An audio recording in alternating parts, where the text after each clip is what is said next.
And what was your impression after you have finished the movie? I think I got all that. Yeah, there's a lot. I guess I was on the cusp of that television audience, so I did not go into my room to read comics. I watched The Lone Ranger. I watched Hopalong and Cassidy. I watched Howdy Doody. I was a television, black and white television fiend back there growing up. That's how I remember most of that. Other than that, the books are more like, you know, Treasure Island and Tom Sawyer and that type.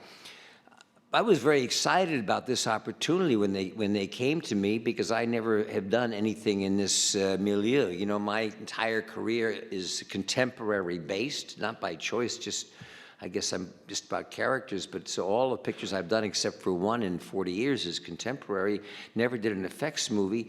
So, you know, I'm also a producer, so I was actually, you know, really curious about how this whole thing went together. And got tremendous respect for Peyton, you know, and keeping all of these pieces together, because as we were filming, all together as actors, there was somebody else, there were the units that were doing special effects, there were stunts, and there were also people just doing ant point of views, you know, which was pretty phenomenal in the picture. And to be able to kind of juggle all of those pieces together was quite impressive. So I enjoyed the experience. I also have a great appreciation for actors who work with green screen, because there ain't anything there. And you talk about having to play make-believe. So again, Peyton was very good and sort of show you what it would look like, so you get that impression of, you know, that you weren't really overacting, that it really would be, you know, all of that would be in place. And Paul was an anchor for the entire picture. He maintained, he was as steady as he could be, always made all the other actors around him welcome. He gave himself a lot of good lines, you know, but he's entitled to that. I never really thought about that until you said, oh, did I? I didn't mean to. Thank you, Michael. Peyton, we know, was a comic book nut growing up, but Paul and Michael Pena, were you comic book aficionados growing up? Did you read Marvel stuff? Did you read other things? Or did you have real lives? No, I didn't. I read, yeah, I had comics, and I had some Marvel comics, but I was like a casual reader. I had a few. There was a while, I think I was kind of into the Hulk.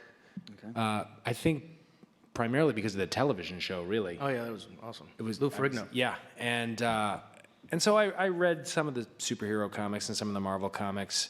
I read more English comics, actually. My aunt and uncle would send me these comics from here called Beano and Dandy.